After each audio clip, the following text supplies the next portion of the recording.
Plusieurs passeports donc retrouvés dans cette chambre et selon les dernières informations de BFM TV, Guillaume Fard, bonsoir, Bonsoir.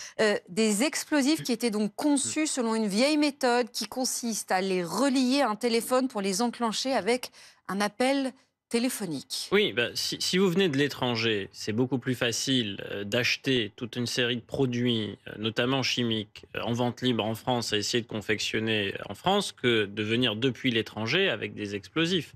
Venir depuis l'étranger avec des explosifs, bon déjà l'avion, c'est quasiment impossible, et puis, dans d'autres cas, avec certains moyens de transport, vous prenez des risques importants. Donc là, on comprend que s'il les confectionne dans son hôtel, c'est que probablement il ne les a pas emmenés depuis son pays d'origine, ou alors il a peut-être emmené certains composants, mais pas la totalité. Reste à savoir, et c'est ce que disait Maxime, ce qu'il projetait. Est-ce que il voulait s'en prendre à des personnes? Est-ce qu'il voulait s'en prendre à des infrastructures?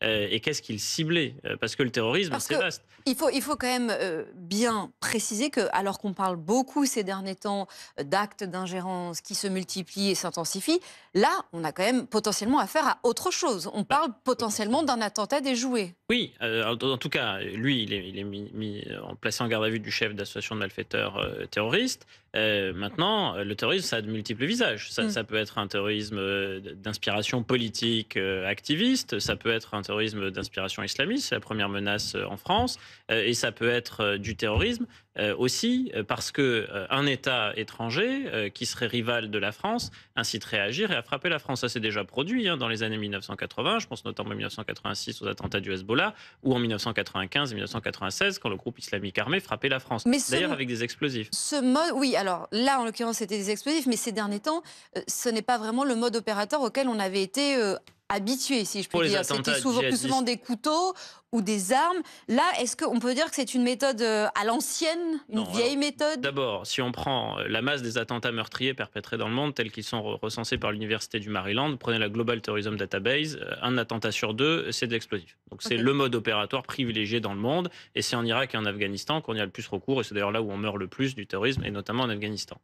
Ensuite, concernant ce mode opératoire, pour ce qui est de la France, c'est simplement que depuis 2012, on est rentré dans un cycle où la principale menace c'est du terrorisme islamiste djihadiste, et donc c'est pas le mode opératoire privilégié, même si on a pu en trouver. L'attentat manqué aux bonbonnes de gaz à côté de la cathédrale Notre-Dame, c'était quand même une volonté d'utiliser des engins explosifs. Il faut remonter plutôt au cycle des attentats du GIA dans les années 94. Enfin, ça commence le 26 décembre 94 à Marignane et ça se termine le 3 décembre 96 à Port-Royal. Bon, il y a 2 années pendant lesquelles on est victime d'attentats à l'explosif. Raled Kelkal, d'ailleurs, on l'a confondu parce qu'on a trouvé son empreinte digitale sur une bonbonne de gaz. Donc, c'est l'explosif. Maintenant, pourquoi ici confectionner des explosifs? Qu'est-ce qu'on voulait faire? Et puis, cet individu, est-ce qu'il est tout seul? Guillaume Fard, on sait que l'état de la menace en France est très élevé. D'ailleurs, on est toujours au niveau, Urgence attentat. niveau urgence attentat. Oui, mais ça, c'est les conséquences directes de l'attentat de Moscou et du fait qu'on redoute d'abord des attentats islamistes Oui. sunnites. Et c'est ce que j'allais vous dire. Ce qui, encore une fois, interpelle dans cette affaire, c'est que le profil de l'homme qui a été arrêté n'est pas forcément le portrait robot des individus les plus surveillés en France en ce moment. En fait, si la question c'est est-ce qu'on a affaire à un islamiste, les premiers éléments n'orientent pas vers cela. On n'a pas d'informations comme quoi on a trouvé des textes à connotation religieuse, des Corans, ou etc. Enfin, Ouais. le terrorisme islamiste, il a une signature religieuse. Là, on se base sur la nationalité d'un homme, et c'est pour ça que je serais extrêmement prudent, parce que d'ailleurs, est-ce que c'est vraiment sa nationalité? Il y a plusieurs passeports, pour essayer de prêter une intention et flécher vers un terrorisme d'État. Ça existe, le terrorisme d'État. Le Hezbollah avec l'Iran, le GIA avec le conflit, la guerre civile en Algérie. On peut avoir du terrorisme soit d'État, soit lié à un conflit interne. Maintenant, il y a un chemin avant d'arriver jusque-là, et quand vous avez du terrorisme d'État, ça a aussi une incidence sur les modes opératoires. C'est pas nécessairement l'attentat de masse que pratique un État quand il y a du terrorisme d'État. Le Hezbollah, dans les années 85-86 en France, oui, bien sûr.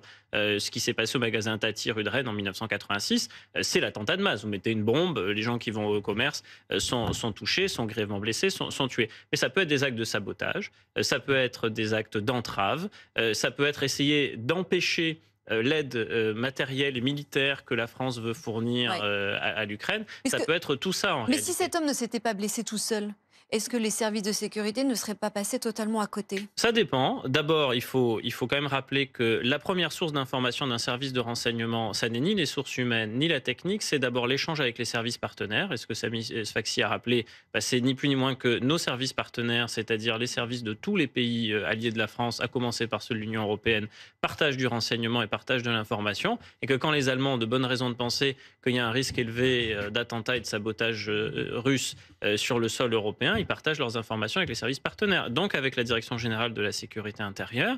Et donc, si vous avez des informations qui sont données par des services partenaires, vous pouvez détecter des personnes. Donc, est-ce qu'il aurait fini par être détecté? Je n'en sais rien, peut-être. En tout cas, ce qui est certain, c'est que le fait qu'il se blesse lui-même, ça accélère inévitablement le fait qu'on s'intéresse à lui.